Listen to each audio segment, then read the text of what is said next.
Welcome back to the deep dive. If you've ever run a huge factory or, I don't know, managed a massive shipping operation, you know that logistics is everything. Oh, absolutely. But today, we are tackling probably the most complex logistics problem on Earth. Mhm. What happens inside a single eukaryotic cell? It's truly mind-boggling when you stop and think about it. I mean, proteins are the molecular workforce. They're Sure. synthesized in just a couple of central locations, but they have to perform their duties absolutely everywhere. We're talking enzymes deep inside the mitochondria, receptors on the outer membrane, transcription factors that have to get into the nucleus. So the big question is, how does a cell make sure that every single one of its, hundreds of thousands of proteins gets to its exact duty station? How does it pull off this immense logistical feat? It does it with a kind of molecular postal system, and this whole concept is built on a foundational idea from Günter Blobel back in the 70s. Okay. He proposed that every single protein is encoded with an internal signal. So there's sort of coding sequence. Like a molecular zip code. Exactly. A zip code that directs the protein precisely where it needs to go. This whole thing is called intracellular traffic and sorting. And this isn't just, abstract cell biology. This system is absolutely critical for our health. It is. If these signals, or the machinery that reads them, if they get mutated or fail, it leads directly to some very serious diseases. So understanding this logistics network is key to understanding disease. That's it. So our mission today is really to decode this cellular postal system and specifically to understand the cell's two major protein sorting pathways, all based on the great sources you shared with us. Perfect. Okay, so let's start at that first big sorting decision. The cellular fork in the road, which happens right during protein synthesis itself. Right. The cell has to decide, is this protein going to be made on a cytosolic, free polyribosome, or on a membrane-bound one? And what's fascinating is that the ribosomes themselves are identical. Chemically, there's no difference. So what makes the choice? It depends completely on the protein that's being made at that very moment. If the polypeptide chain that's just starting to emerge has a specific N-terminal signal peptide, A little tag on the front end. tag on the front end, then that ribosome gets pulled over to the ER membrane and becomes membrane bound. That's what forms the rough ER, the RER. Wow, okay, so that's a real moment of truth. Mm. If the signal is there, everything pauses, and the ribosome gets an escort. Yep. And if there's no signal? It just keeps on working, free in the cytosol. And that one split defines the two main branches of this whole system. Okay, so let's follow the first branch. Yeah. The ribosome stays free, the cytosolic branch. Where does that protein go? Well, if it has no signal at all, it just stays in the cytosol. That's Oh, its yeah. home. But if it has other specific signals, it gets targeted post-translationally so, after it's fully made to big organelles like the mitochondria, the nucleus, or peroxisomes. And the other path, the RER branch, the one that was kicked off by that N-terminal signal. That's the pathway for proteins that are destined for membranes themselves, the ER, Golgi, plasma membrane, or for proteins that need to work inside organelles, like lysosomal enzymes. And this is also the pathway for proteins being shipped out of the cell, right? Secretion. That's the most famous one, yes. The export pathway via secretion or exocytosis. But the cell isn't just, constantly spewing everything out. No, not at all. Secretion can be constitutive, which is like a steady, continuous stream of materials. Or, and this is crucial, it can be regulated. Meaning it's switched on and off. Exactly. The cell holds the cargo and only releases it when a specific signal comes in from outside. Think of insulin release. It only happens when you need it. That makes perfect sense. Okay, let's dive into that cytosolic branch. First stop, the powerhouse, the mitochondria. These proteins are made in the cytosol, but they have to cross two separate membranes to get inside. It's a huge challenge, and the signal here is very specialized. It's an amphipathic N-terminal leader sequence. Amphipathic, meaning it has two different faces, chemically speaking. Right. And it's typically 20 to 50 amino acids long, and critically, it's packed with positive charges from lysine or arginine. And I remember a key rule for getting through the mitochondrial wall is the protein has to be kept unfolded, right? That's where chaperones like HSP70 come into play.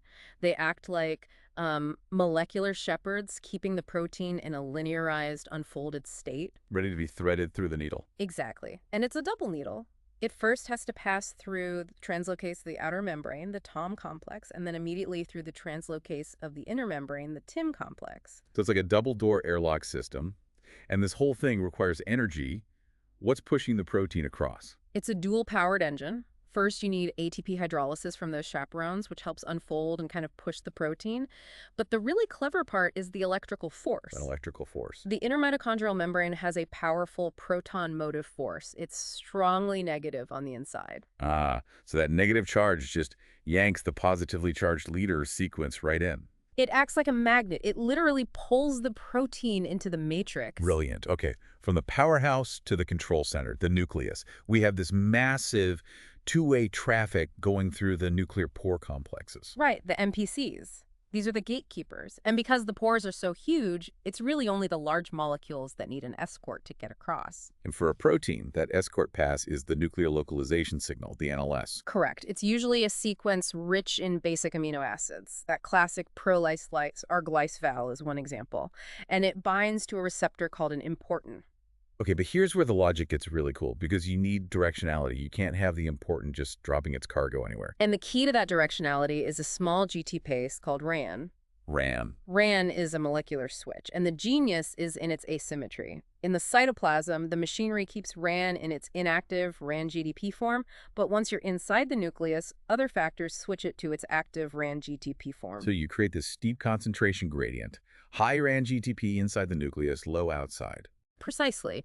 And the important complex is designed to release its cargo only when it bumps into that high concentration of Ran-GTP inside the nucleus. So Ran-GTP binding forces the cargo off. It causes a conformational change that kicks the cargo off. Then, the important Ran-GTP complex gets shipped back out.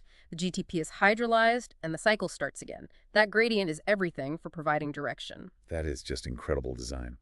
Okay, last stop on this post-translational branch. Peroxisomes. The trafficking here it's different. Very different. The biggest distinction is that, unlike mitochondrial proteins that have to be unfolded, peroxisomal proteins are synthesized and allowed to fold completely in the cytosol before they get imported. So they're imported fully formed. What are their zip codes? There are two main ones we know of. PTS1, which is a C-terminal signal, usually Serlise-Lu or SKL, and PTS2, which is at the N-terminus. And another key point, neither of these signals gets cut off after entry. And this is where we have a really sobering clinical connection. If the genes for the import machinery, the PEX genes, are mutated, it causes devastating conditions like Zellweger syndrome. That's right. Because the peroxisomes can't import their enzymes, they fail to break down things like very long-chain fatty acids, which then accumulate and cause severe damage. It's a direct consequence of a failure in this sorting system. Wow. Okay, so that wraps up the post-translational world. Let's pivot to the RER branch and that complex co-translational pathway where synthesis and transport happen at the same time. Yes, this is a 5-step, highly choreographed dance. It all starts as the ribosome begins making the protein. As soon as that N-terminal signal sequence emerges, it's immediately grabbed by the signal recognition particle, or SRP. And what does SRP do? It acts as both an arrest warrant and an escort. First, it binds and causes elongation arrest. It literally pauses translation. So the cell actually stops work just to get this thing to the right place. The precision is worth the delay. You have to get that protein into the ER before it has a chance to misfold in the cytosol. So after pausing, the SRP escorts the whole complex ribosome, peptide, everything, to the SRP receptor on the ER membrane. Okay, so it docks. It docks. Then GTP hydrolysis releases the SRP, so the escort leaves. Translation resumes, and the ribosome now binds to the actual channel, the translocon. The translocon is the doorway. It's the doorway. The signal peptide opens the channel, and the force of ongoing synthesis just pushes the polypeptide chain right through into the ER lumen. And then the last step. The signal peptide is cleaved off by signal peptidase, and the mature protein is officially released inside the ER. And once it's inside, it's not done. It's now in the cell's main quality control compartment. This is where the cell invests a huge amount of energy to make sure proteins fold correctly. This is the triage center. You have chaperones everywhere, stabilizing the new protein. Key players are calnexin and calreticulin. These are calcium-binding proteins that essentially hold on to partially folded proteins until they get it right. You also have enzymes like protein disulfide isomerase, or PDI, which actively forms and reshuffles disulfide bonds. Okay, so what happens if, despite all this help, a protein just refuses to fold correctly? The cell sounds an alarm. It initiates what's called ER stress, and that triggers the unfolded protein response, or UPR. Damage control. Exactly. The UPR tries to restore balance. It might slow down overall protein synthesis to reduce the traffic, and it ramps up production of more chaperones to help with the backlog. But if that still fails, the defective protein has to be eliminated. And this is where ER-associated degradation, or ERAD, comes in. ERAD is the cell's ultimate recycling program. The misfolded protein gets shipped back out of the ER, a process called retrograde translocation. So it goes back out the way it came in. Through specialized channels, yes, back into the cytosol. And once it's there, it gets its death sentence. It's tagged with polyubiquitination. Right, ubiquitin, that small protein tag that marks things for destruction. And where does the tag protein go? To the proteasome. The proteasome is the cell's industrial shredder, a big cylindrical complex that chews up ubiquitinated proteins. It uses ATP to unfold them and then feeds them into its core, where they're hydrolyzed into small peptides for reuse. And the clinical side of this is huge. Sometimes the proteasome is too good at its job. In cystic fibrosis, the CFTR protein is only slightly misfolded but still functional. But the quality control system flags it, sends it to the proteasome, and destroys it before it ever has a chance to get to the cell membrane. It's a tragedy of standards that are just too high. Wow. Okay, but let's say our protein passes inspection, it folds correctly, it gets packaged up and sent to the next station, the Golgi apparatus. Right, the central sorting hub. The Golgi has two big jobs. One is processing sugar chains, glycosylation, and the other, especially in the trans-Golgi network, or TGN, is sorting. And this sorting is incredibly specific. I love the concept of retrograde retrieval. Ah, yes. This is the recall mechanism. Let's say a protein that's supposed to live in the ER accidentally slips out and gets shipped to the Golgi in a copi vesicle. The cell has to get it back. And it does, using a recall signal. The famous C-terminal sequence, KDEL, KDEL. lysine, aspartate, glutamate, leucine. Proteins with that KDEL tag are recognized by a receptor in the Golgi, packaged into a different kind of vesicle, a copi vesicle, and shipped right back, or retrograde, to the ER. So we have this whole fleet of vesicles moving cargo around. Copi, clathrin. What kicks off the budding of these little membrane bubbles? It's driven by small GTPases. Sar1 is the key for copi vesicles, that's the forward or anterograde traffic from the ER to the Golgi, and another one called ARF is used for copi and clathrin vesicles. But budding is one thing. How do they know where to go and how to fuse with the right target? For that, the cell uses the beautiful SNARE-Rab system. Okay, break that down. Rab proteins are the GPS. They're GTPases that guide the vesicle to the correct target membrane and handle the initial tethering. So they make the first contact. Right. But the actual fusion, the merging of the membranes, is all handled by the SNAREs. It's a biological lock-and-key system. How does that work physically? You have v-SNAREs on the vesicle and complementary t-SNAREs on the target membrane. When the right pair finds each other, they rapidly twist together into this incredibly tight, stable 4-helix bundle. Wow. And that twisting action physically pulls the two membranes so close together that fusion is forced to happen. That sounds incredibly powerful and specific. It is, and we know how important it is because toxins target it. Botulinum B toxin, for example, one of the deadliest neurotoxins known. Right. It works by cleaving a single v-SNARE called synaptobrevin, which is essential for releasing neurotransmitters. Break that one fusion protein and the whole signaling system collapses. Unbelievable. Okay, last piece of the puzzle. How do proteins become permanent residents of the membrane itself, not just passing through? Their final orientation is set by what are called topogenic sequences. Let's take a type I protein like the LDL receptor. It starts its journey just like a secreted protein heading into the ER lumen. But it doesn't go all the way through. Exactly.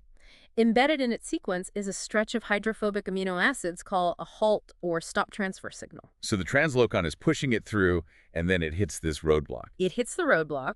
The translocon stops pushing it into the lumen. That hydrophobic segment then slips out of the channel sideways and gets permanently anchored in the lipid bilayer of the membrane. And that sets its orientation for good. N-terminus in, C-terminus out, or vice versa. Exactly. And that orientation, the asymmetry that's established right there in the ER, is maintained forever. So when a vesicle eventually fuses with the plasma membrane... The part that was facing the ER lumen now faces the outside of the cell. And the part that was facing the cytosol always faces the cytosol. The orientation is never flipped. So really, when we circle all the way back, the story of protein sorting is the story of what are called conformational diseases. Problems with any step synthesis, folding, trafficking can be catastrophic. Absolutely. A disease like familial hypercholesterolemia is often caused by a simple misfolding of the LDL receptor in the ER. It fails quality control, gets sent for degradation via ERAD, and never makes it to the plasma membrane where it's needed to clear cholesterol. But the hopeful part is that therapies are now being designed to fix these very problems, Mhm.